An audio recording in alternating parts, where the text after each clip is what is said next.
Gujarat Titans and Chennai Super Kings Ahmedabad లో match ఆడబోతున్నారు. This is the last league game. First things first, Dhoni team తో పాటు travel చేయలేట and రాంచీకి వెళ్ళిపోయారట. So don't expect Dhoni on the ground at Ahmedabad. That's out of the question. Next, Gujarat Titans కి సిఎస్కేకి ఏంటి ఈ మ్యాచ్ నుంచి వచ్చేది? What's the importance? జీటీ గెలిస్తే వాళ్ళు టాప్ 2 స్పాట్స్ లో ఒకటి వాళ్ళ సొంతం చేసుకునే అవకాశాలు పెరుగుతాయి. అది ఎందుకు ఇంపార్టెంట్?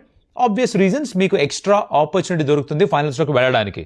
అందుకు టాప్ 2లో ఉండాలనుకుంటారు. వాళ్ళు గెలిస్తే అది స్ట్రాంగర్ అవుతుంది ఆ possibility.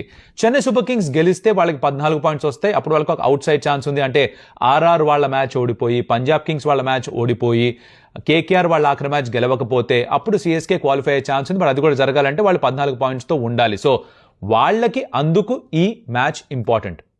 That's what is at stake. మరి చూద్దాం ఏం జరుగుతుంది ఈ మ్యాచ్లో. Ahmedabad is the fortress for GT. CSK వాళ్ళని అక్కడ ఓడించగలరా?